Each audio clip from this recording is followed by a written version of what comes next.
Continuamos con el avance. Hoy vamos a ver otro componente del sistema nervioso que participa de manera esencial en la ejecución de los movimientos. Vamos a referirnos al cerebelo y también al circuito de los ganglios basales, los núcleos basales.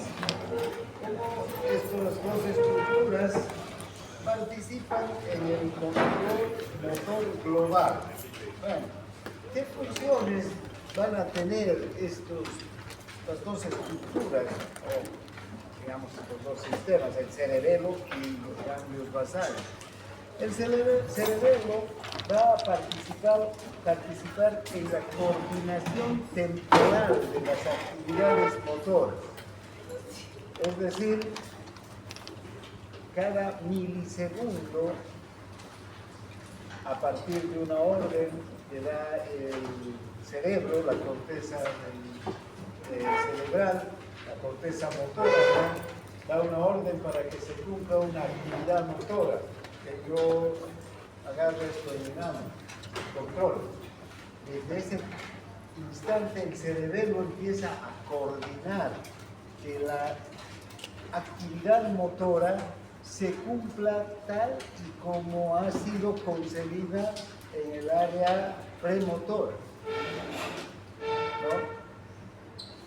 Porque si no hubiera el cerebelo, se puede hacer el movimiento, yo puedo alzar este control, pero sería de una manera totalmente anárquica, ¿no? Mi mano iría temblando sin poder alcanzar exactamente, pondría primero mi mano en un lugar, después recién agarraría el control, sujetaría el control.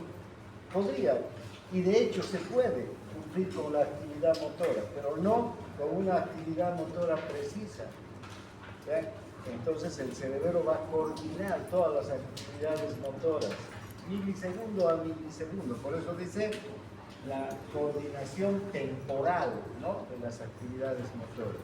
Luego interviene en el paso suave y rápido de un movimiento al próximo. Incluso planifica el próximo movimiento por anticipado, junto con el cerebro, el cerebelo. ¿Alguien sabe aquí escribir el teclado de la computadora? ¿Ha hecho clases o sabe tocar el piano? ¿Sí? Para un dedo toca en este momento una tecla, en el milisegundo posterior el otro dedo va a estar tocando otra tecla. ¿Vean? Y no es que primero esta y ahora planificar el próximo movimiento, que el cerebro mande, no, ya sabemos dónde va a ir el dedo, el otro dedo en el próximo movimiento.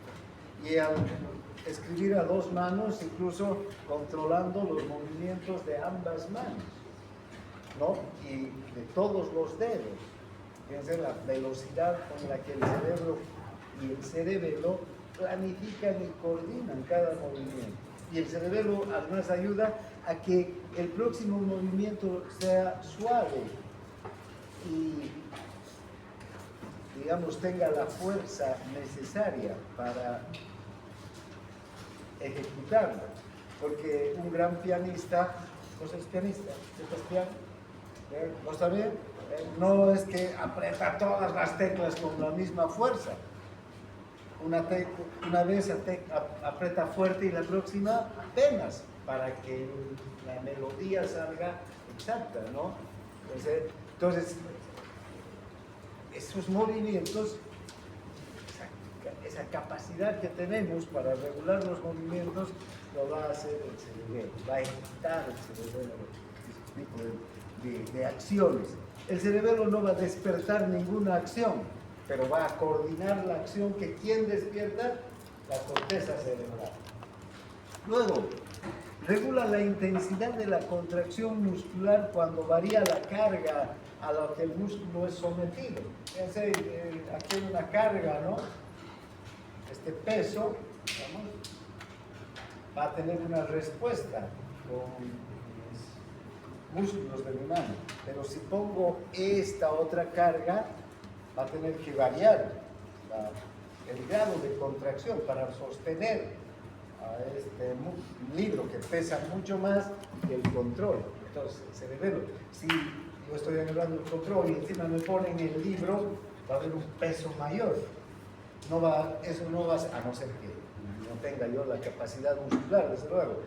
No va a ser que si me ponen el libro, me lleve hasta, qué sé yo, el peso haga que el libro se vaya al suelo, aunque yo tenga la capacidad para sostener. Si no, fíjense, en ese mismo instante, mis músculos van a responder a controlar ese peso mayor.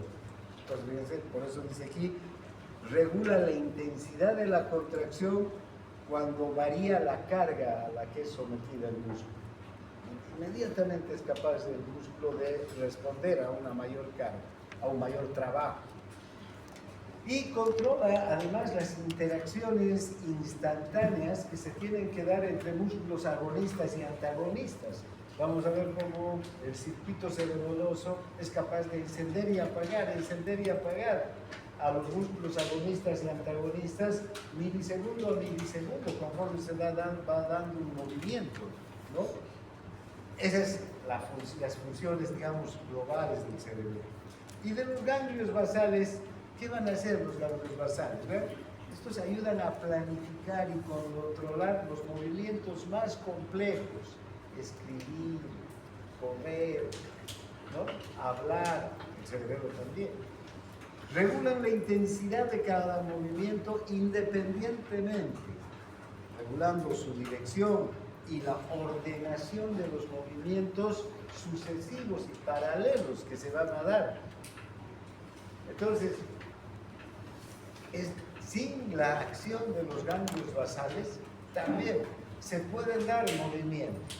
Exactamente se va a dar el movimiento que mi área premotora define, ¿no? Cada vez que se estimula el área premotora con una imagen de movimiento, ¿sí? La imagen motora, va a ir la instrucción hacia los músculos y se va a proceder con el movimiento.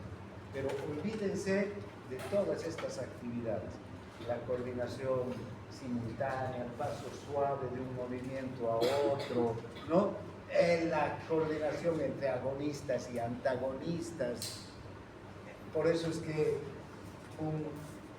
una persona que tiene un problema en el cerebelo, ¿sí? Su cerebelo no funciona, va a caminar, puede ir de aquí a allá, pero ¿cómo va a ir? ¿Saben cómo? Ampliando la base de sustentación. ¿La marcha de quién?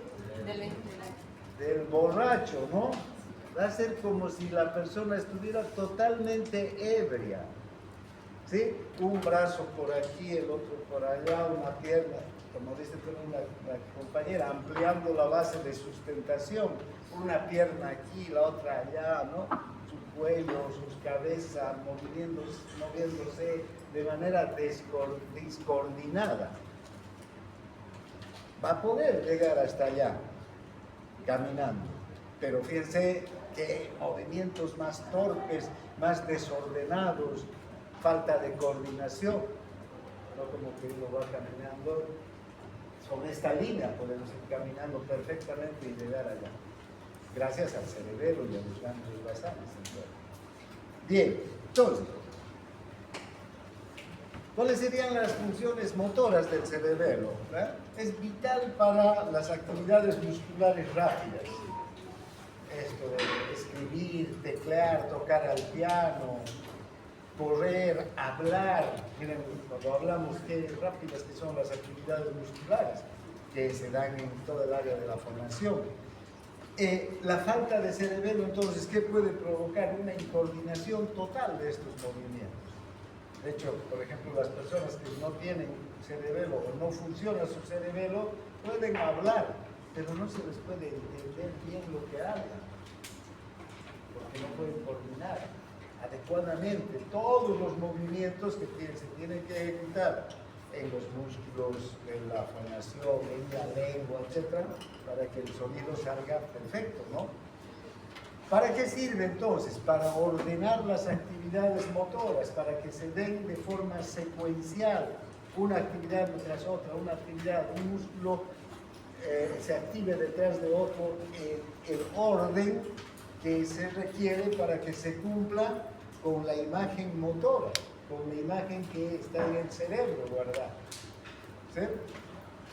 Verifica y efectúa ajustes de corrección cuando hay alguna, digamos, falla en la actividad motora.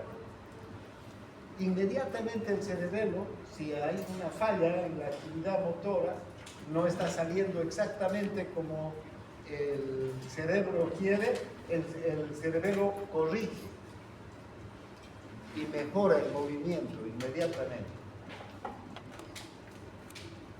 Entonces, el cerebelo además va a tener una acción importante para que las señales motoras que se originan en la corteza lleguen bien hasta el tronco del encéfalo y desde el tronco del encéfalo hasta la médula y hasta los músculos, para que el movimiento sea perfecto. De hecho, vamos a ver enseguida, las numerosas conexiones que hay entre la corteza cerebral, el cerebelo, entre los núcleos que están en el tronco del encéfalo y el cerebelo, entre la médula y el cerebelo, ¿no? Hay muchos fascículos que entran y salen del cerebelo a través de los pedúnculos cerebelosos superior, medio e inferior. Entonces, el cerebelo tiene un papel esencial en la coordinación y planificación y ejecución de las actividades motoras. Bien, ustedes han visto en anatomía que el cerebelo tiene 3 áreas anatómicas, ¿no? Que se llaman lóbulos. El lóbulo anterior, a ver, un segundo, el lóbulo anterior, el lóbulo posterior y aquí abajo el lóbulo flóculo-nodular, que es la parte más antigua, digamos, del cerebelo. Bien, fíjense, tiene una vecindad con quién el cerebelo, con el tronco del encéfalo. Directamente aquí está el bulbo raquídeo, aquí está la protuberancia y aquí el mesencéfalo. Por aquí están los pedúnculos cerebelosos superiores, medios e inferiores, por donde ingresan y salen fascículos que comunican al cerebelo con los núcleos que están en el tronco del encéfalo, con la corteza cerebral y con la médula, ¿no? Bien, ahora, esta organización anatómica del cerebelo no está directamente relacionada con su organización fisiológica o funcional. Para entender mejor el funcionamiento del cerebelo hay que organizarlo, dividirlo de diferente manera. ¿Y cómo se divide desde el punto de vista funcional el cerebelo? Fíjense, ahora ya no lo tenemos al cerebelo visto de un costado, sino de sentido antero-posterior. ¿Y qué tenemos?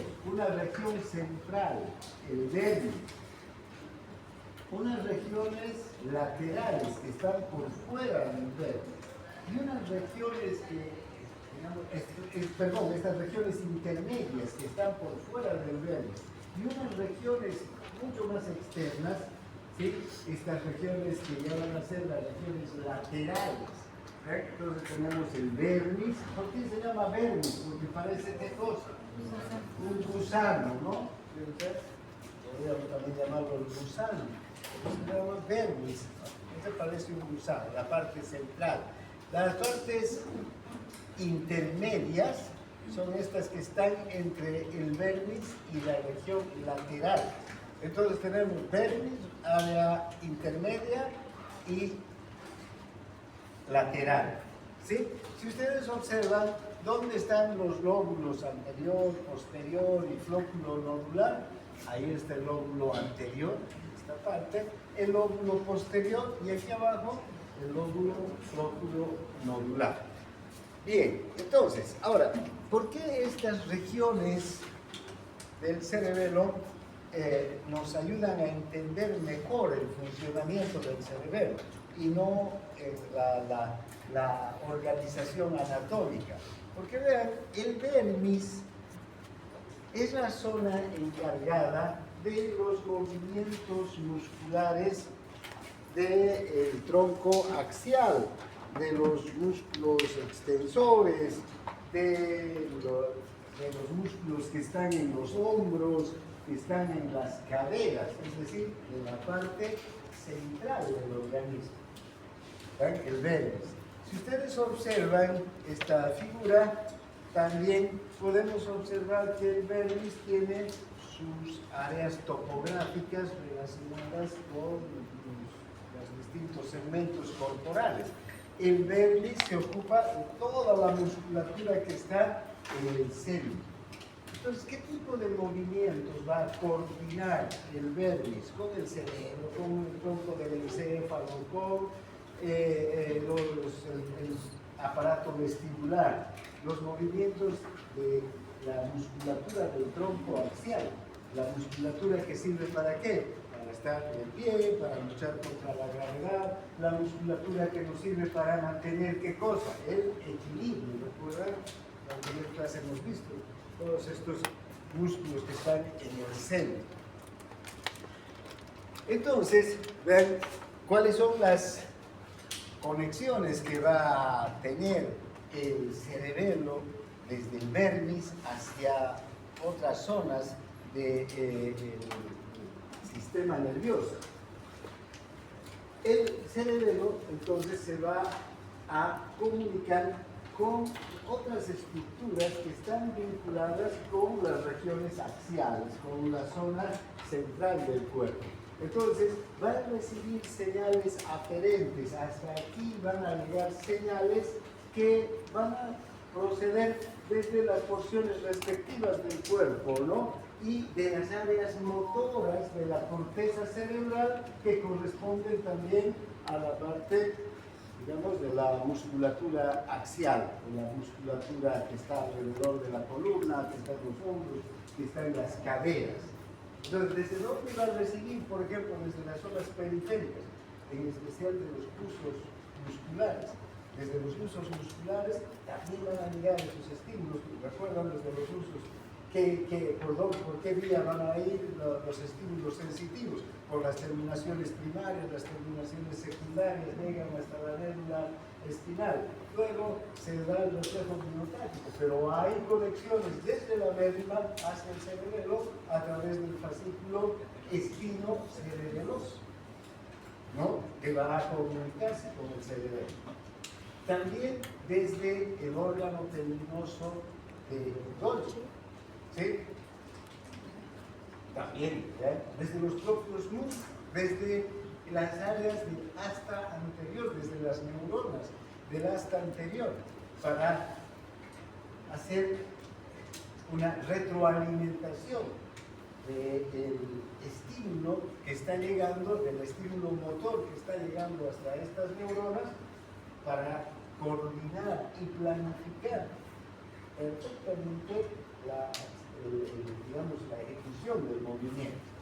Pero además van a enviar señales eferentes motoras, también van a salir señales desde el cerebelo. El cerebelo no solamente recibe, sino va a enviar señales eferentes también nuevamente a las áreas topográficas a las que corresponde, tanto en la corteza motora, al núcleo rojo, a la formación reticular y otras estructuras que están en el tronco del encéfalo.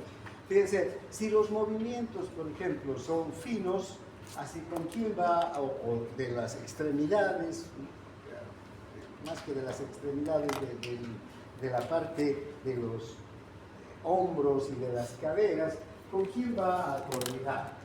Con el núcleo rojo, ¿verdad? Si son movimientos del tronco axial con la formación reticular, entonces van a salir estímulos eferentes, procedentes del cerebelo a estas estructuras.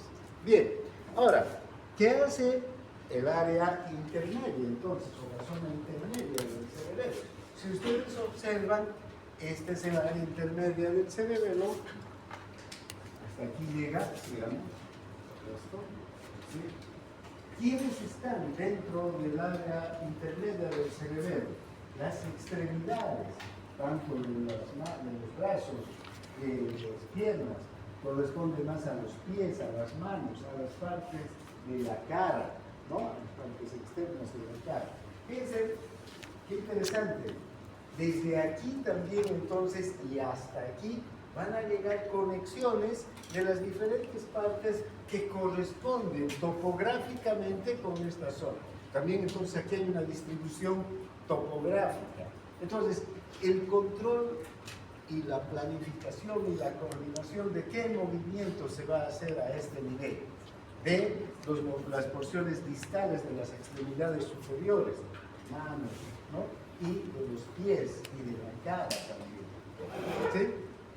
Entonces, el cerebelo tiene también su propia distribución topográfica y desde aquí entonces van a salir conexiones eferentes y hasta aquí van a llegar conexiones aferentes. Las conexiones aferentes desde las respectivas partes del cuerpo, desde los usos musculares, órganos tendinosos de todo, de los músculos de las manos, de los antebrazos, de las muñecas o de los pies, ¿verdad? Van a llegar hasta aquí. Y de las áreas motoras de la corteza y del tronco del encéfalo que corresponden a quiénes, a los pies, a las manos, a los dedos, ¿verdad? Para que se produzcan este movimiento. Ahora, les vuelvo a reiterar, para que se produzca en realidad el movimiento, el estímulo para que se produzca este movimiento, ¿dónde nace? En la corteza motora, en el área premotora. Pero para que el movimiento se ejecute exactamente como mi área premotora quería, tiene que intervenir el cerebro. Además, desde aquí van a volver a salir señales eferentes. Llegan al cerebelo señales aferentes e inmediatamente salen señales eferentes. ¿Hacia dónde se dirigen estas señales eferentes? Hacia las distintas partes que corresponden a estas áreas topográficas. ¿No es verdad? Tanto en la corteza cerebral, en el tronco del encéfalo, en el núcleo rojo, en todas estas otras estructuras. Bien, finalmente, ¿qué le queda a la zona lateral del hemisferio o del cerebelo? Y hemos visto el dermis o la musculatura del tronco axial, la área intermedia con la musculatura de, digamos, las porciones distales de las extremidades.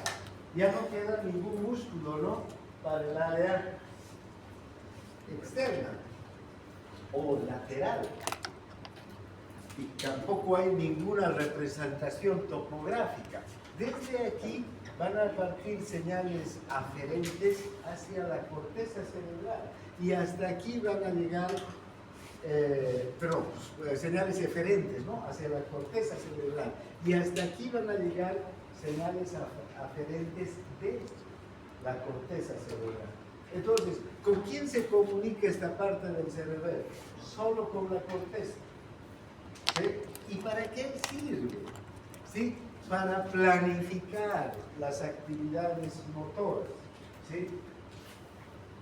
Yo les decía hace un momento, incluso el cerebelo, en esta planificación y coordinación de actividades, va a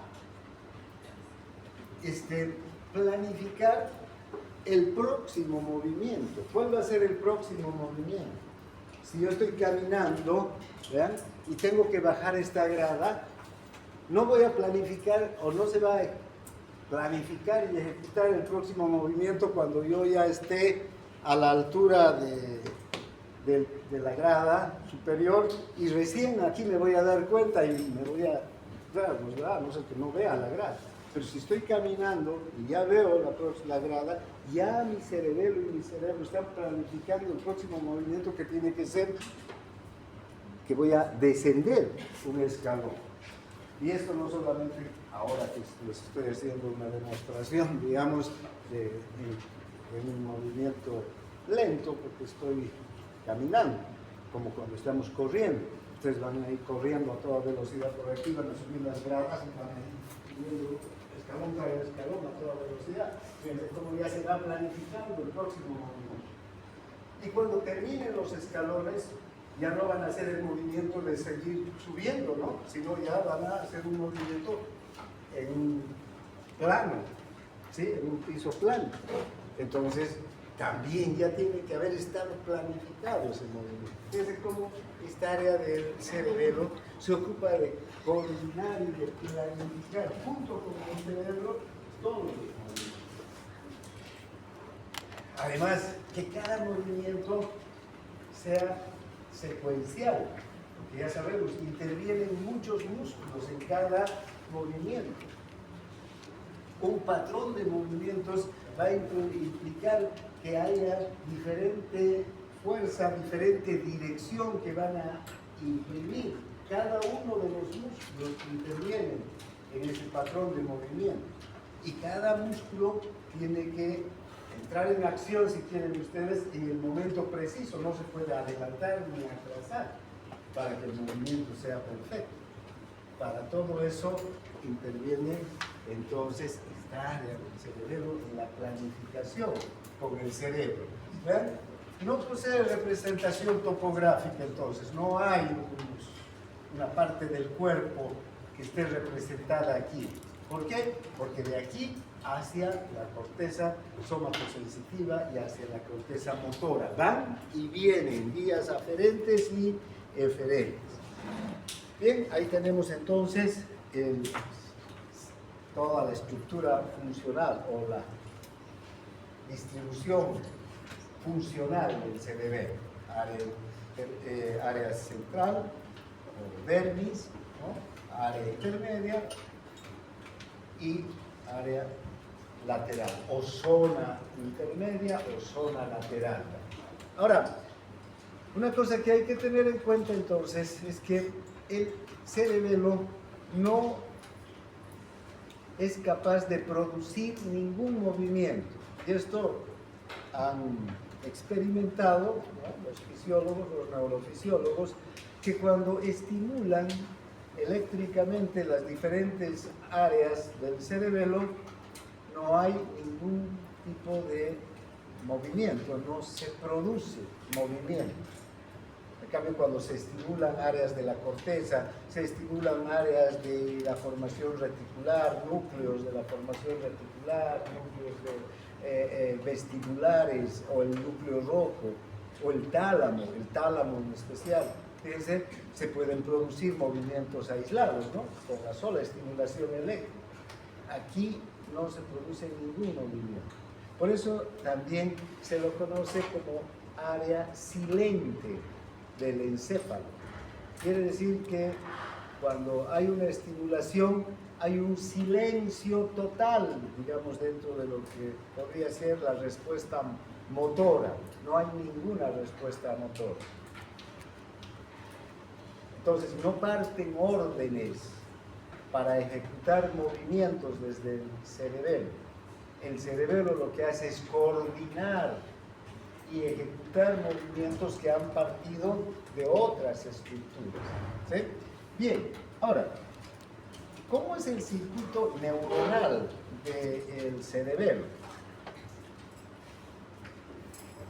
Ya les decía hace un momento que tenemos vías de entrada y vías de salida del cerebelo. Van a llegar fascículos, ¿no?, hacia el cerebelo, y van a salir también fascículos desde el cerebelo. Entonces tenemos unas vías de entrada, ¿no?, que son vías aferentes desde otras porciones del encéfalo y vías aferentes desde la periferia. Estas vías que vienen desde otras porciones del encéfalo van a ser, por ejemplo, el fascículo córtico, púntico, cerebeloso, que va a bajar desde la corteza hasta los núcleos del puente y luego va a entrar hacia el cerebelo. o el fascículo olivo-cerebeloso, que va a ir desde la oliva vulvar hasta el cerebelo, hasta los núcleos profundos del cerebelo, o el fascículo retículo-cerebeloso, desde los núcleos reticulares hasta el cerebelo, o el vestíbulo cerebeloso, desde los núcleos vestibulares hacia el cerebelo. Son fascículos que llevan señales procedentes de estas estructuras hacia el cerebelo. Y también hay vías aferentes desde la periferia. Ya les comentaba hace un momento, desde los usos musculares, desde el órgano tendinoso de Golgi, desde el asta anterior de la médula espinal, van a llegar ciclos ascendentes a través del fascículo vestíbulo, espino cerebeloso hacia el cerebelo, llevando este tipo de información desde la periferia, ya desde los músculos mismos, prácticamente, ¿no? Vean, entonces son características que tiene el cerebro. ¿Cuáles van a ser las vías de entrada? Ustedes observan, aquí tenemos este dibujo del cerebelo apoyado ahí en el tronco del encéfalo. Vean, todas estas son vías que están llegando al cerebelo, ¿no? Si observamos desde los que van a venir de la corteza, ¿no? Vamos a tener el fascículo córtico, póntico, cerebeloso. Aquí dice cerebro póntico, ¿no? Pero es la corteza, el fascículo córtico, ponto, cerebeloso, que llega desde la corteza hacia los núcleos que están en el tronco del encéfalo y luego va a entrar hacia los núcleos profundos. Luego va a haber el fascículo olivo cerebeloso desde las olivas vulvares hacia el cerebelo, hacia los núcleos profundos, o los fascículos vestíbulos cerebelosos desde los núcleos vestibulares hacia los núcleos profundos del cerebelo, o estos dos fascículos, el fascículo espinocerebeloso dorsal y el fascículo espinocerebeloso ventral, que van a venir desde los órganos tendinosos de Golgi, desde los usos musculares en especial para coordinar el movimiento. Y hay vías aferentes también, ¿no? El fascículo espinocerebeloso dorsal. Perdón, estos son los fascículos aferentes, ¿no? El fascículo espinocerebeloso dorsal y el ventral, que viene desde los usos y desde las astas anteriores. Y hay vías eferentes que van a salir señales de salida desde el cerebelo, que también se van a producir, ¿no? ¿Y desde dónde van a partir estas señales de salida? Desde los núcleos profundos, ¿verdad? Tenemos el núcleo del fastigio, tenemos el núcleo dentado, ¿no? Que son núcleos que están, ¿qué son estos núcleos? Son acúmulos nerviosos que hay en medio de la materia blanca, porque el cerebelo tiene también una corteza, pero que es una corteza muy delgada, ¿no? Igual que el cerebro, 1 milímetro, menos de 1 milímetro de grosor. Vamos a ver, ahí están las células de Purkinje, están las células estrelladas, están las células granulosas en la corteza del cerebro. Luego hay la materia blanca, que son todas, digamos, todos son axones de todas esas células que están en la corteza. Pero en el centro hay acúmulos nerviosos, acúmulos de neuronas. Esas son neuronas de núcleos, el fastigio, el dentado, ¿no? Que desde estos núcleos entonces parten, vean ustedes, una serie de conexiones. Estas neuronas van a enviar entonces sus axones hacia el tálamo, hacia la corteza, hacia el núcleo rojo, o también van a enviar hacia la formación reticular, hacia el vestíbulo, para coordinar los movimientos motores. Bien, entonces tenemos vías de entrada y de salida, ¿no? Las vías aferentes entonces van a nacer en las estructuras del vermis, atraviesan los núcleos del fastigio en su camino hacia regiones vulvares y pontinas. Fíjense, estos fascículos entonces que salen desde las regiones del vermis, ¿hacia dónde van a ir? Hacia los núcleos que se ocupan de coordinar los movimientos de la musculatura axial, ¿no es verdad? Luego vamos a tener otras vías aferentes que salen de la zona intermedia. ¿Para qué? Para coordinar los movimientos diestros, los movimientos de las extremidades, los movimientos paralelos. Y finalmente, los que salen del área o de la zona lateral, ¿hacia dónde van a ir? Directamente hacia el cerebro, hacia los ganglios basales. Ya no para intervenir en la ejecución perfecta del movimiento, sino para planificar y coordinar el movimiento con el cerebro, con la corteza cerebral. Bien, ahora,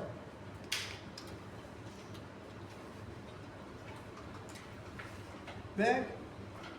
Tenemos entonces vías de entrada, ¿no? Vías aferentes que llegan hacia el cerebelo, están llegando, ¿no?, al cerebelo. Todas estas vías que estamos viendo aquí llegan al cerebelo, y vías aferentes que salen del cerebelo. Ahora, fíjense, ¿cuál es el mecanismo? ¿Cómo funciona el cerebelo? Llega un estímulo al cerebelo procedente de cualquiera de estas áreas.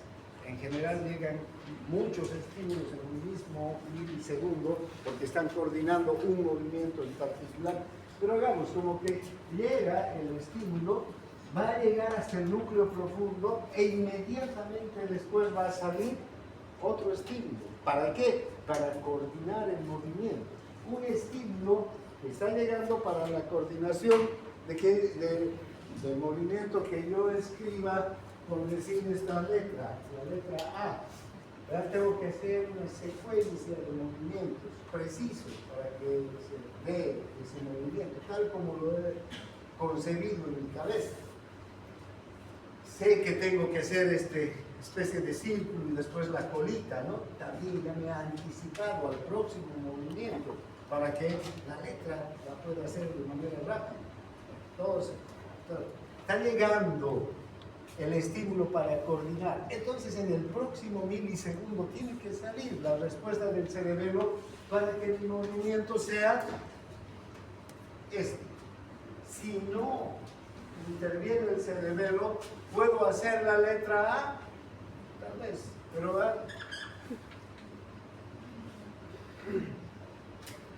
podría salirme así. Voy a hacer el movimiento, ¿ven? No porque no tenga cerebelo, no va a haber el movimiento. Acabo de hacerlo, pero no va a ser el que el cerebro quería. Puede salir de un movimiento de esa forma. Como cuando voy a caminar de aquí a allá, sí puedo caminar, ¿no? Pero no como lo estoy haciendo, sino como si estuviera absolutamente ebrio, con un brazo por aquí, el otro aquí, mi cabeza aquí, mi pierna, mi pie, ¿no? Por un lado, por otro. Imagínense, esa es entonces la función del cerebelo. Y entonces, vean la velocidad con la que procesa la información el cerebelo. Para un mismo movimiento, entonces están llegando el estímulo aferente que va a procesarse en el cerebelo y va a salir inmediatamente el estímulo aferente para que el movimiento sea exacto, preciso. ¿Está claro? Ahora, ¿cómo es el circuito entonces neuronal? ¿Cómo está organizado el cerebelo para que esto pueda funcionar? Así. Y para que el movimiento sea suave, preciso, exacto, con la fuerza, la dirección, etcétera, que necesita para que se escriba una letra como esta, o si no sería como esta otra, ¿no? Bien, entonces, si ustedes observan, aquí tenemos la unidad funcional del cerebelo. ¿Y cómo está constituida esta unidad funcional? tenemos dos células importantísimas en el cerebelo, aunque hay más, pero primero veamos a las dos más importantes. Una es esta, la célula de Purkinje, que está en la corteza, esta es una corteza, y otra es la célula del núcleo profundo. Esta célula está digamos, en el espesor de la materia blanca del cerebelo. Ahora, además hay otras células. Fíjense, hay estas células que son las células de los gránulos, y enseguida vamos a ver su función. Y hay otras células moleculares también, ¿no? Que van a, junto con estas otras, van a contribuir a que los estímulos no se dispersen, ¿no? Vean que además estos estímulos van y vienen a unas velocidades muy altas, 120 metros por segundo son las velocidades de estos estímulos en el cerebelo. Entonces, hacen que no se dispersen. Pero, ¿cuáles van a ser las principales células? La célula de Purkinje y la célula de los núcleos profundos. ¿Sí? Bien, ahora,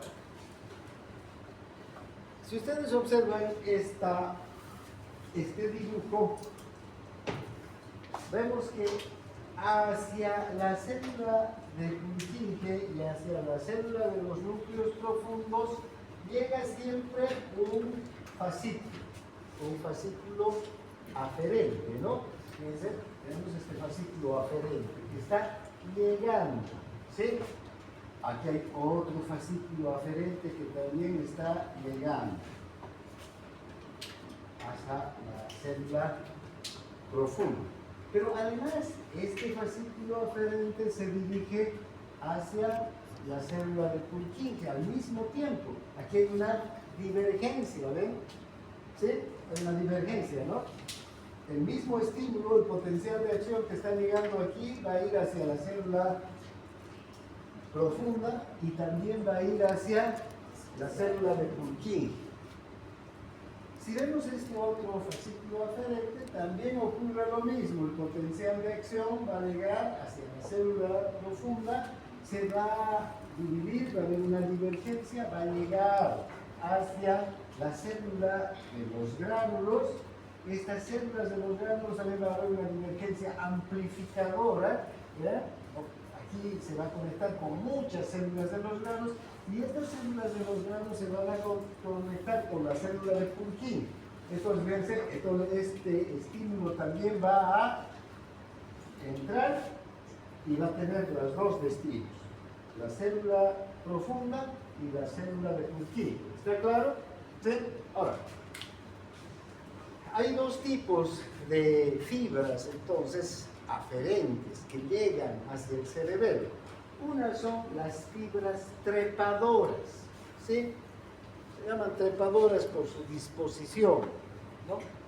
Estas fibras trepadoras vienen directamente desde la oliva vulvar, solamente llegan desde la oliva, procedentes de la oliva, y van a ir a excitar al cerebro, ¿no? O al núcleo profundo, y van a ir hacia la célula de Purkinje. Aquí, ¿qué van a hacer? Van a excitar. Pero, ¿qué sucede? Fíjense en la célula de Purkinje. Este estímulo aquí que llega, que es un estímulo excitador, la célula de Purkinje lo va a convertir en un estímulo inhibidor. Entonces, en una fracción de milisegundo, podríamos decir, a la célula del núcleo profundo le va a llegar un estímulo excitador y en el milisegundo posterior le va a llegar un estímulo inhibidor, y esto es esencial para precisamente el estímulo eferente que ya está saliendo del cerebro por estas vías, ya está saliendo el estímulo, ¿no? Para la coordinación del movimiento. Fíjense, es esencial entonces que primero llegue un estímulo excitador que va a excitar a la neurona, pero inmediatamente va a llegar un estímulo inhibidor que va a inhibir a la neurona, pero eso no significa que no salga un estímulo excitador desde esta neurona, pero va a salir ya un estímulo que va a permitir que que la orden motora ya sea una orden o que esta orden motora ya no sea una orden tosca, ¿sí? Ya no sea una orden que solamente se dé el movimiento. Quiero estirar el brazo para recoger este vaso, ¿no? Puedo estirar mi brazo, pero con la participación del cerebelo y con esta amortiguación del estímulo, entonces voy a estirar mi mano exactamente a donde está el vaso y me voy a alzar. ¿Ven? Qué importancia que tiene esta acción de excitación e inhibición. Entonces, ese es una fibra, la fibra trepadora que viene desde la oliva. Ahora, tenemos también estas otras fibras. Estas otras se llaman fibras musgosas. Las fibras musgosas son todo el resto de fibras que llegan al cerebelo. ¿Qué fibras llegan al cerebelo? ¿Desde dónde llegan? Desde la corteza, ¿no? Córtico, póntico, cerebeloso. Desde el vestíbulo, desde la médula. Vean, todas esas otras fibras las vamos a reunir y son las fibras musgosas. Estas fibras ya no van a llegar al núcleo profundo y directamente a la célula de Purkinje. También entonces van a hacer su ingreso, vean, al cerebelo, van a entrar hacia el cerebelo y van a irse directamente hacia el núcleo profundo y lo van a excitar. Y luego van a seguir en esta divergencia y van a llegar a las células de los gránulos. Estas son las células pequeñas, con axones pequeños. ¿Qué es lo que sucede aquí? Se dispersa un poco el estímulo, disminuye la intensidad, si quieren, de estímulo en todas estas células. ¿Sí? Y estas células después van a siguen enviando un estímulo excitador hacia la célula de Purkinje. La célula de Purkinje ya sabemos qué es lo que hace, en qué convierte este estímulo excitador, en un estímulo inhibidor. Y también al núcleo profundo le va a llegar el estímulo excitador directo de todas estos fascículos que están entradas y el estímulo inhibidor que está viniendo de la célula de Purkinje. Bien, entonces son dos tipos de, digamos, circuitos que participan de este circuito neuronal del cerebelo. Como ustedes pueden ver, entonces, esta unidad funcional está principalmente representada por la neurona que está en el núcleo profundo y la neurona que está en la corteza, que es la célula de Purkinje. ¿Sí? La célula de Purkinje. Y no se confundan después más allá con las fibras de Purkinje. ¿Dónde estarán las fibras de Purkinje? En el corazón. Esos son otros. El mismo Purkinje los ha encontrado, pero cada una tiene acciones muy diferentes, ¿no? Una es la célula de Purkinje que está en el cerebelo y otra va a ser la fibra de Purkinje que lo vamos a estudiar cuando lleguemos al corazón. ¿Bien? Entonces, fíjense, esa es la unidad funcional del cerebelo.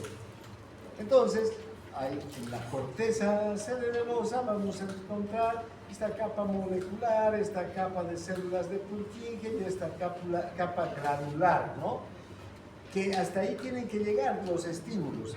En el caso de las fibras musgosas, llegan directamente hasta la de Purkinje. En el caso, las trepadoras llegan directamente a la fibra de Purkinje. En cambio, con las fibras musgosas, primero van a llegar a la célula de los gránulos y recién después, cuando el estímulo un poco se haya disminuido en su intensidad, va a llegar hacia la célula de Purkinje, ¿no? Ahora, es interesante cómo responde el cerebelo a los diferentes tipos de movimiento también, ¿no? Ven, estas células, las células que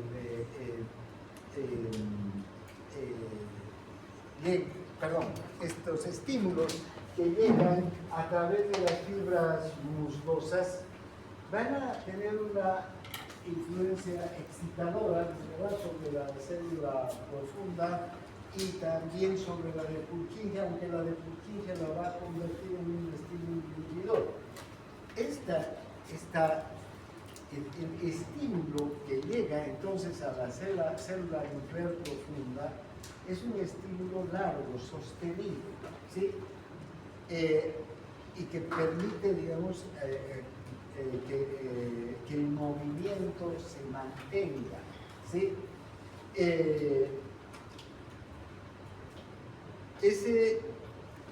Estas fibras lo que ocasionan entonces es una descarga completa, así se llama, de los potenciales de acción, ¿no? Porque ven, no hay la célula de los gránulos que va a disminuir la intensidad de los potenciales de acción. Entonces va a haber una descarga completa de los potenciales de acción y puede ser una descarga sostenida en el tiempo incluso. En cambio, en las fibras musgosas, estas son las trepadoras, ¿no? En cambio, en las fibras trepadoras, en las musgosas, la respuesta va a ser más simple, más, digamos, la descarga no va a ser completa, la descarga va a ser simple. Y eso hace que los potenciales de acción sean menos intensos cuando llegan hasta el núcleo profundo y además partan desde el núcleo profundo, porque recuerden, estos potenciales de acción que están llegando al núcleo profundo no se quedan ahí, vuelven a salir inmediatamente. ¿Y hacia dónde se dirigen? Hacia las zonas topográficas que corresponden al movimiento que se tiene que ejecutar y desde donde han venido además estos otros estímulos. Fíjense, ¿desde dónde vienen estos estímulos? Desde esos núcleos, desde esas áreas topográficas que están poniendo en marcha un movimiento. Y luego van a llegar aquí y tienen que salir esta fibra eferente hacia las mismas áreas, ¿no?, para coordinar la ejecución del movimiento. Bien, entonces es la función del cerebelo. También en el cerebelo hay otras fibras inhibidoras, ¿no?, que van a producir inhibición, estas células en cesta, estas células estrelladas, que, como les decía hace un momento, más se ocupan de una inhibición lateral. ¿Qué es esto? Evitan que haya dispersiones en el estímulo que se está enviando. En cambio, las células nuclear profunda y las células de Purkinje lo que van a permitir es el mecanismo de excitación e inhibición que se va a dar milisegundo a milisegundo en el cerebelo. Bien, ahora, ven, estas señales o digamos, este mecanismo de excitación e inhibición es esencial para los movimientos amortiguados, para cambiar la velocidad de un movimiento a otro, ¿no? ¿Sí? Si tengo que aumentar o disminuir la velocidad de un movimiento, entre un movimiento y otro, es esencial este mecanismo de excitación e inhibición. Y también es esencial para las señales de encendido y apagado y encendido de los músculos agonistas y antagonistas. Porque para que un movimiento sea preciso también tienen que intervenir los músculos agonistas y antagonistas. Los agonistas que van a cumplir con un movimiento y los antagonistas con el contrario. Pero esas dos fuerzas, ¿no?, tienen que estar perfectamente equilibradas, porque si dominan los agonistas va a ser un movimiento torpe, tosco, ¿no es verdad? Si yo quiero ir lentamente a alzar este vaso, los agonistas y antagonistas tienen que estar perfectamente equilibrados. Porque si los agonistas no responden, son los antagonistas capaz que no pueden ejecutar el movimiento. Y si solo responden los agonistas, va a ser un movimiento brusco, ¿no? Entonces tiene que estar perfectamente equilibrado. Entonces, fíjense cómo el cerebelo, cuando tiene que producirse un movimiento, van a suministrar señales rápidas, ¿no?, de encendido para los músculos agonistas y al mismo tiempo señales de apagado para los músculos antagonistas. Y cuando finaliza el movimiento, tiene que ocurrir lo contrario, de apagado de los agonistas y de encendido de los antagonistas. Entonces, el cerebelo está todo el tiempo enviando este tipo de señales. Imagínense la cantidad de señales que envía entonces el cerebelo en cada instante. Peor todavía si estamos haciendo alguna actividad muscular intensa, ¿no? Ustedes cuando están jugando, o están trotando, o están haciendo algo, pueden estar hablando, comunicándose con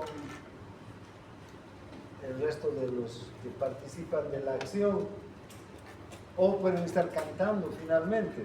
Entonces, bueno, ven la cantidad de músculos, no solamente los músculos que intervienen en la propia acción, sino hasta los de la lengua, de los respiratorios, los músculos respiratorios, los de la fonación, que van a participar en ese momento, ¿no? Y entonces el cerebro tiene que controlar a todos esos, a todos los agonistas y a todos los antagonistas que se están poniendo en funcionamiento. Sincroniza entonces todas las acciones con músculos agonistas y antagonistas, desde el principio y hasta el final, ¿no? Porque al principio enciende a los agonistas y apaga a los antagonistas, y al finalizar hace lo contrario, para que sea todo perfectamente sincronizado, el movimiento sea preciso. Bien, ahora, las células de Purkinje son unas células que tienen una particularidad, que aprenden de sus errores. Si el movimiento no es exacto, como está planeado en la corteza cerebral, inmediatamente las células de Purkinje aprenden que el movimiento no ha sido el que estaba planeado y nuevamente van a ejecutar un movimiento mejor. ¿Quién interviene aquí? Estas fibras trepadoras. ¿Ya? Las fibras trepadoras, ¿no?, las que vienen de la oliva, precisamente, son las que, cada vez que el movimiento ha sido erróneo, envían señales de error hacia el cerebelo. Y cada vez que el movimiento haya sido mejorado, también van a enviar señales, ¿para qué? Para que el cerebelo vaya aprendiendo. ¿Y quiénes aprenden en el cerebelo? Las células de Purkinje, que son las células inhibidoras, ¿no?, que ayudan a perfeccionar, digamos, el movimiento. Ustedes han ensartado una vez una aguja conmigo, ¿ya? La primera vez, alguien que nunca haya ensartado una aguja conmigo, me va a costar, ¿no? Pero vean, conforme van mejorando, las células de Purkinje van también coordinando, ¿no?, haciendo que el movimiento sea cada vez más amortiguado, más preciso, que tenga mejor dirección, mayor, y la fuerza también sea la necesaria para que calcule bien, ¿no? Y pueda insertar la aguja. ¿Ven? Entonces, estas fibras trepadoras son las que envían las señales de error hacia el cerebelo. ¿Hacia quién? Hacia las fibras de Purkinje, que van a aprender, ¿no? Y van a poder amortiguar mejor los movimientos. Bien, ahora, ¿cuál es la función del cerebelo en el control motor global? Vean, hemos visto que el cerebelo tiene comunicación tanto por vías aferentes como eferentes con todas las otras estructuras, ¿no? Desde la corteza hasta los usos musculares. Entonces tenemos un primer nivel de coordinación del cerebelo, el vestíbulo cerebeloso. Luego tenemos otro nivel, un segundo, el espino cerebeloso. Y un tercer nivel, el cerebro cerebeloso. El vestíbulo cerebeloso va a permitir la coordinación entre el cerebelo, desde luego, ¿no? ¿Y qué estructuras del cerebelo? Todas las que están en los lóbulos cerebelosos flóculo-nodulares y en las porciones adyacentes al dermis. ¿Por qué? ¿Por qué al dermis? Porque va a coordinar con el vestíbulo. ¿Y qué función tienen los núcleos del vestíbulo? La del equilibrio, ¿no es verdad? ¿Vean? Aporta entonces circuitos nerviosos para la mayoría de los movimientos relacionados con el equilibrio corporal. Por eso coordina con el vestíbulo. ¿Recuerdan en la anterior clase? Hemos visto que los núcleos vestibulares, los núcleos reticulares tienen que ver con mantener el cuerpo, digamos, luchar contra la gravedad, pero no solo eso, sino mantenernos equilibrados, ¿no? Cualquier movimiento que hacemos, cualquier situación que puede cambiar, va a desequilibrar a nuestro cuerpo, pero felizmente tenemos estos núcleos que están recibiendo señales y envían a su vez señales motoras. ¿Para qué? Reciben señales sensitivas y envían señales motoras para que las fuerzas musculares se redistribuyan y podamos seguir de pie en sentido vertical. Bien, o si queremos nos sentamos. También hay, ¿no?, estos mecanismos excitadores e inhibidores a nivel de los núcleos reticulares. Entonces, este primer nivel controla el equilibrio entre los músculos agonistas y antagonistas de la columna, de la cadera, de los hombros, durante las variaciones rápidas de la posición corporal exigidas por el aparato vestibular. ¿Está claro, no? Bien, ahora, el segundo nivel, el espino cerebeloso, ¿entre quiénes van a coordinar? Entre la médula y el cerebelo, constituido en la mayor parte por aportes que vienen desde el dermis anterior y posterior y de las zonas adyacentes a sus lados. Entonces, aquí se van a proporcionar circuitos encargados de coordinar los movimientos distales de las manos, de los pies en especial, ¿no? Y porque va a coordinar con las zonas adyacentes al dermis, las áreas intermedias del cerebelo. Bien, y finalmente está el tercer nivel. Este nivel que es el nivel cerebro-cerebeloso. Aquí va a intervenir las porciones laterales, ¿no? Las zonas laterales del cerebelo. ¿Y con quién está comunicado? ¿Con quiénes están comunicadas estas zonas? Con exclusivamente la corteza cerebral. Entonces van y vienen fascículos desde la corteza. ¿Para qué sirve entonces? Para planificar, para coordinar, para regular los movimientos esenciales del tronco, de las extremidades, de todo el cuerpo, ¿no? Cada movimiento que se activa, cada patrón de movimientos que se activa en el área motora primaria va a necesitar de una coordinación. ¿Y cómo va a ser esta coordinación el cerebro? Enviando señales directas al cerebelo. Y entonces vean cuántas señales recibe el cerebelo cada vez que nuestra corteza decide ejecutar un movimiento. Primero va a recibir señales directas desde la corteza para ese movimiento en particular. Si el movimiento es de los dedos, entonces va a recibir directamente a través de la corteza. Pero si es, además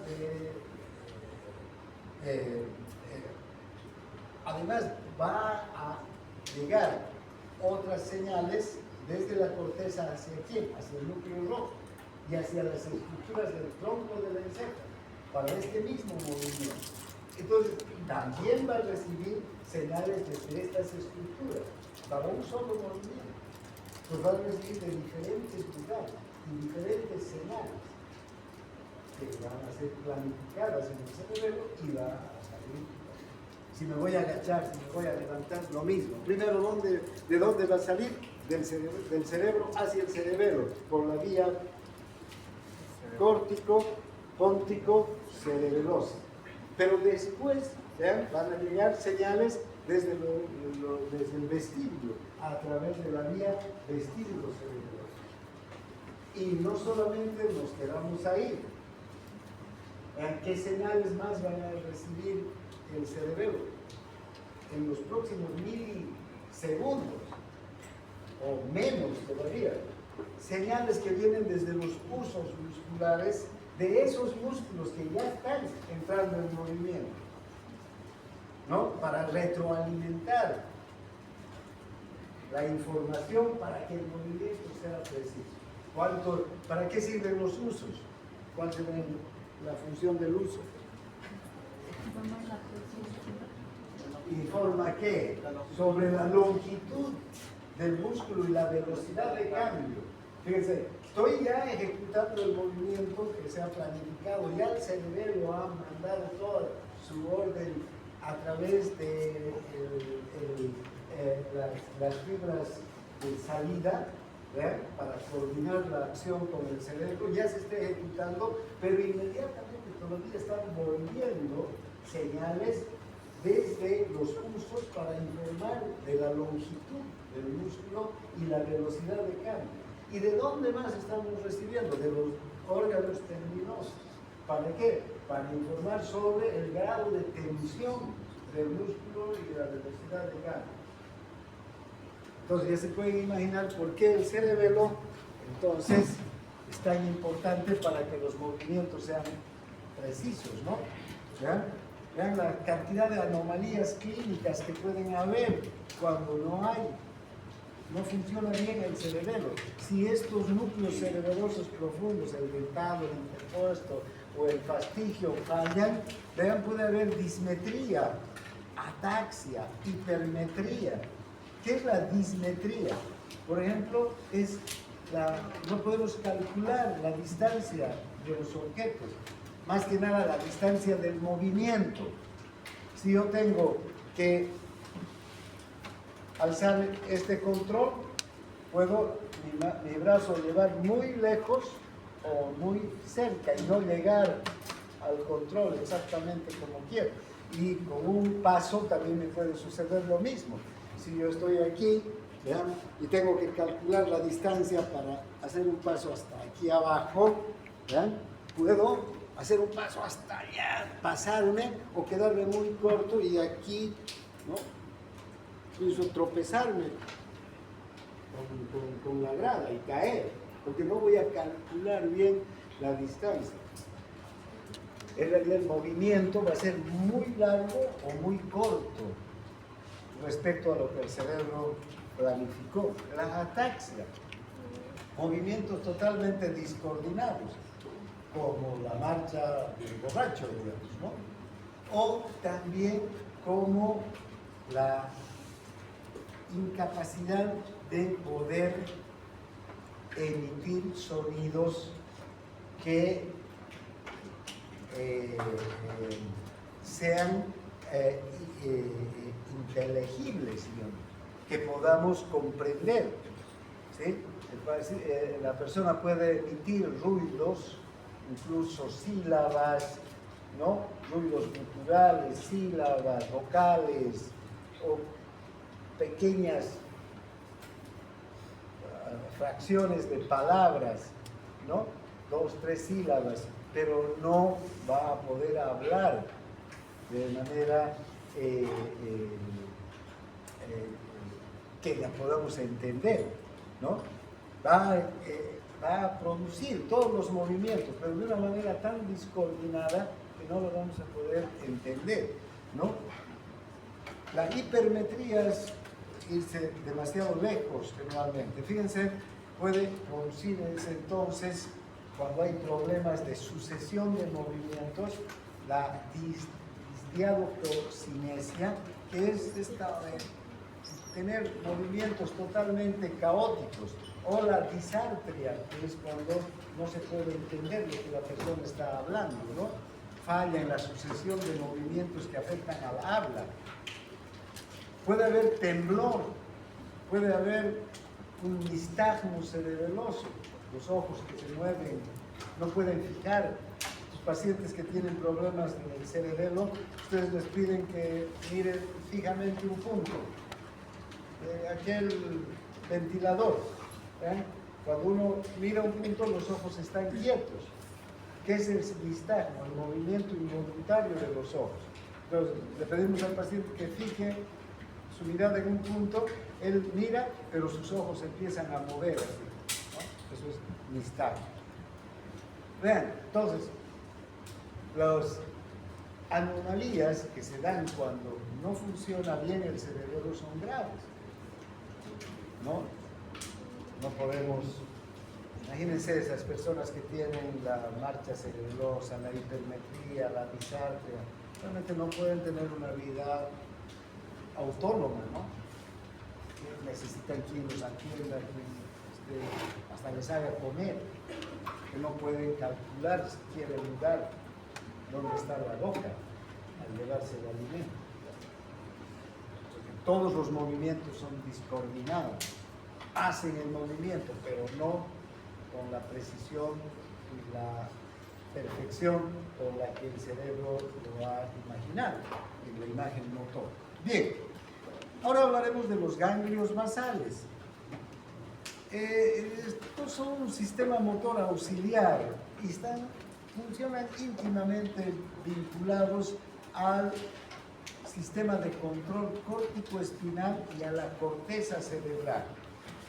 Los ganglios basales, estas estructuras que están en la base del cerebro, que son núcleos, neuronas especializadas, que están en medio de la sustancia blanca también, ¿ya? Por eso son ganglios o núcleos basales, trabajan íntimamente relacionados, dice, o vinculados ¿con quién? Con el sistema motor córtico espinal y la corteza cerebral.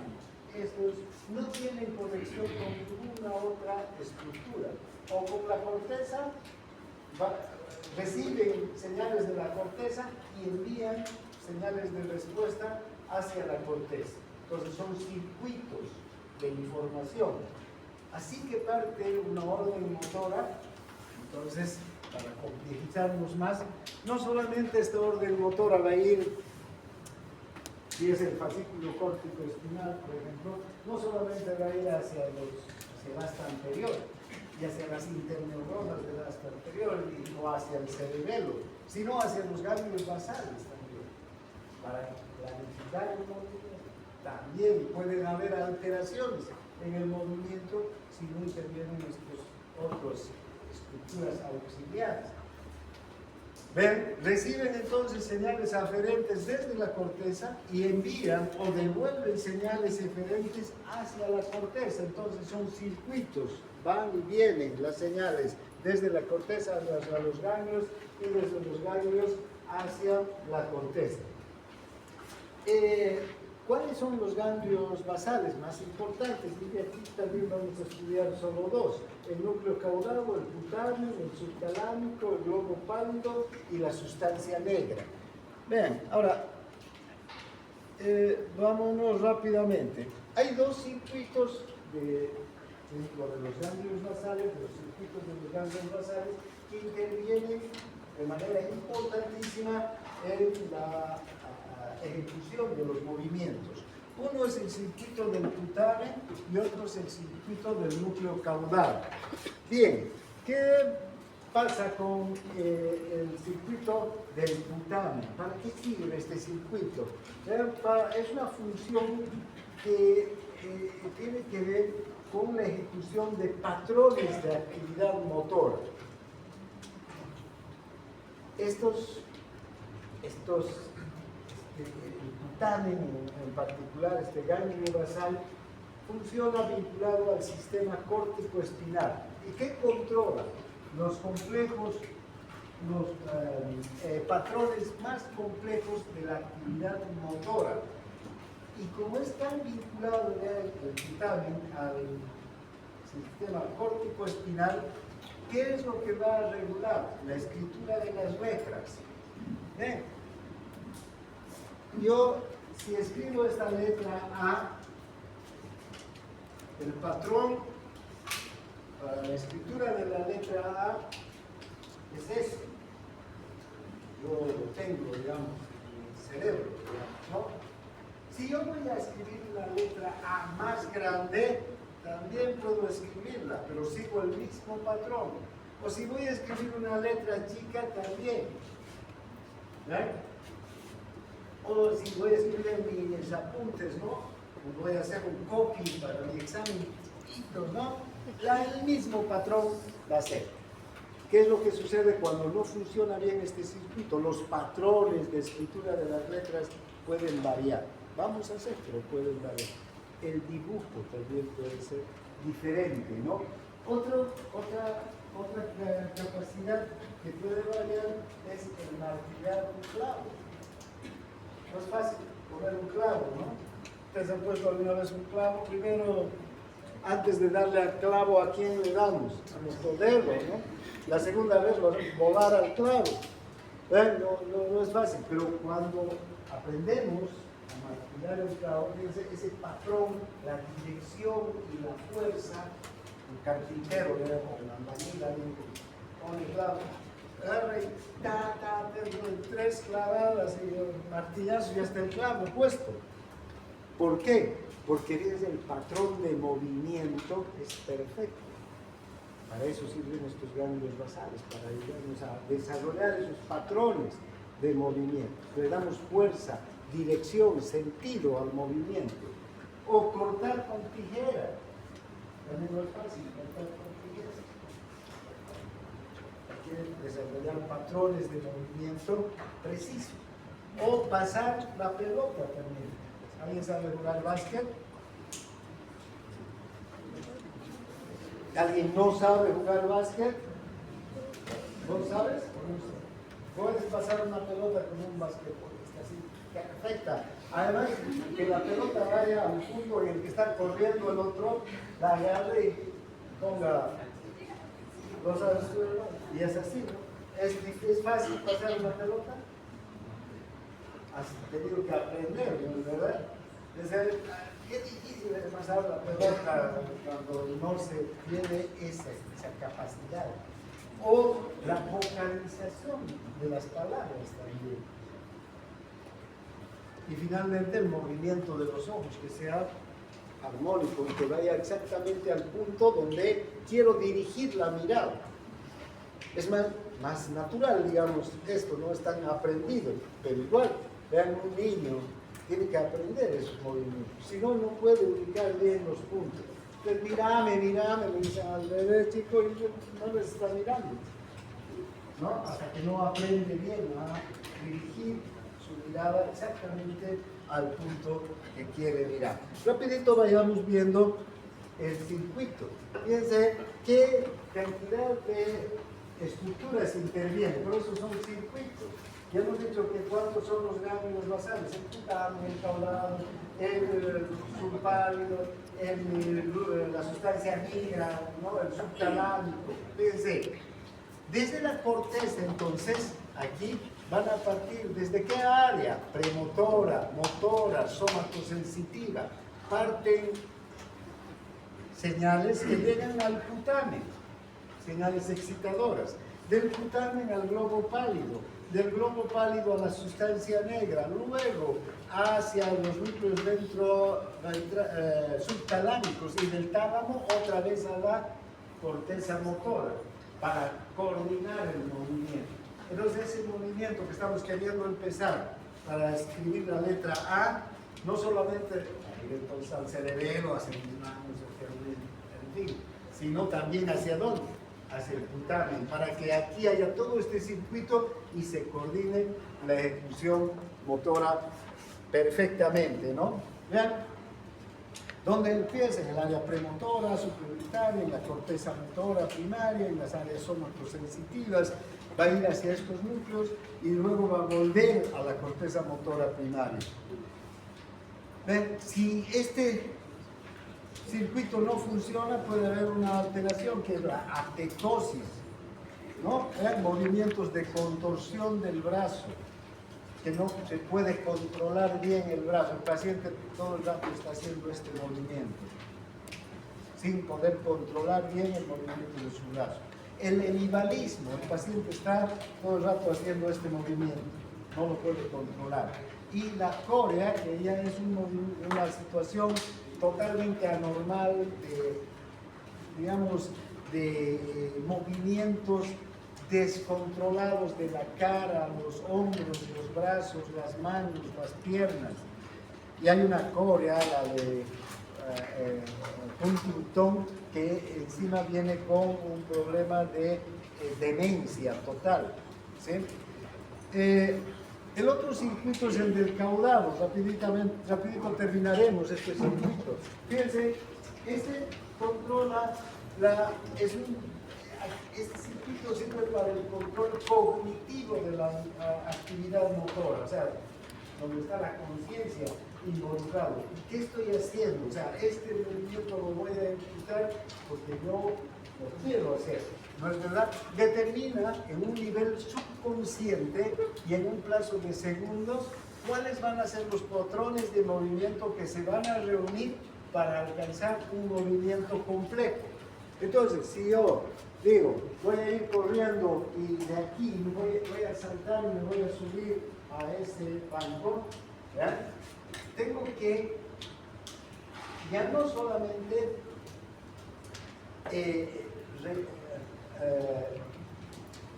activar una imagen motora, sino tengo que ver varias imágenes motoras para ver cuáles van a ser los diferentes patrones de movimiento que voy a hacer para subirme a este banco, ¿no? Porque va a ser a gran velocidad que voy a hacer. O en este momento yo les estoy hablando sobre estos temas y empiezo a hablar, ¿no? Sobre el tema. El cerebelo es el órgano siguiente del encéfalo, porque si hacemos un estímulo eléctrico en la corteza cerebelosa no va a haber respuesta al movimiento. Fíjense, todos los patrones de movimiento que he tenido que activar para que yo les pueda hablar pues, digamos, decir toda esa frase, ¿no? Toda esa oración que tenía que ir con todas las palabras ordenadas adecuadamente para que me puedan entender mínimamente. Cuando estamos conversando, por ejemplo, sé de qué estoy conversando, qué es lo que quiero transmitir, qué es lo que quiero contar.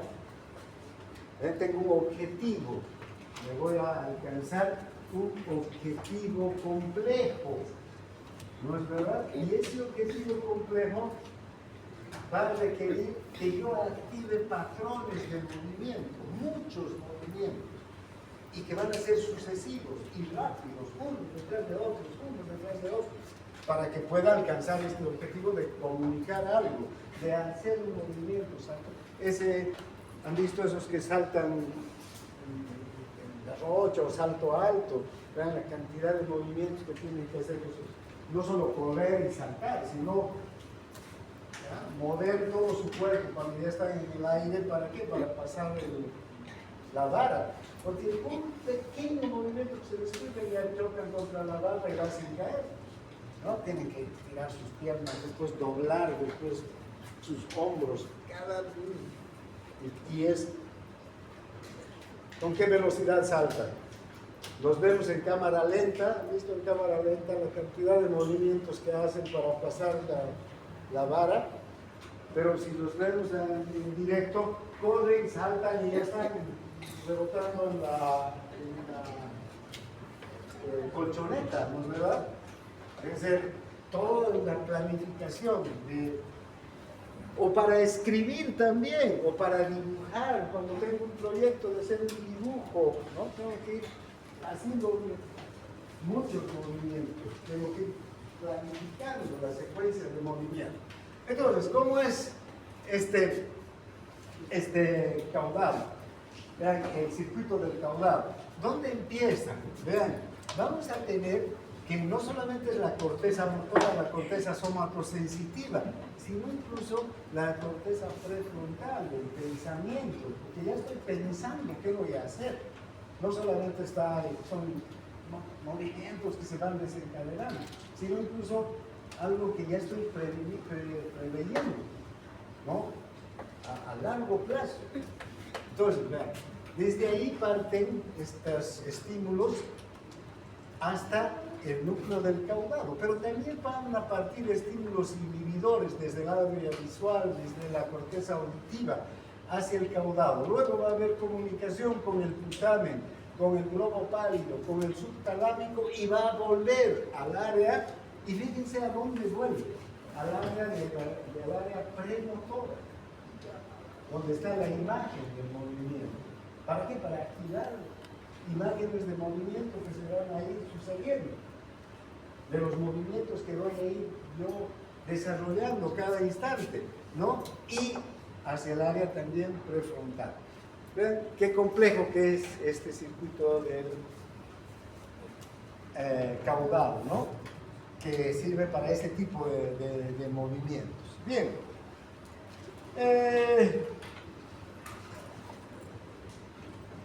Entonces, los ganglios basales tienen una función de modificar las secuencias de movimientos y graduar su intensidad. Solamente para terminar, todos estos ganglios basales comunican, ¿no? Y fíjense la cantidad de neurotransmisores que intervienen aquí. Vamos a tener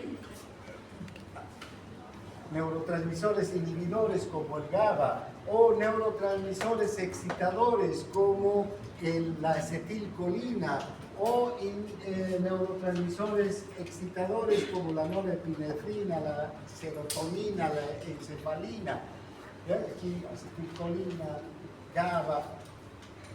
Hay vías entonces de neurotransmisores.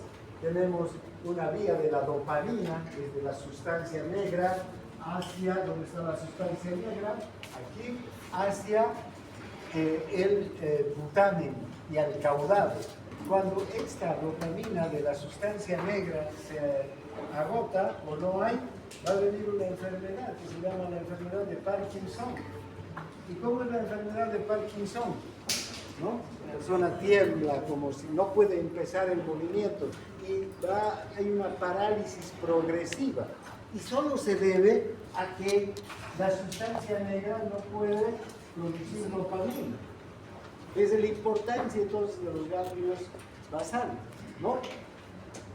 Hay la vía del ácido gamma butírico desde el núcleo del caudado y el putamen. Hay la vía de la acetilcolina desde la corteza hacia el putamen y el núcleo caudado. Y varias vías que están viniendo desde la periferia, que van a incluir noradrenalina, serotonina, encefalina.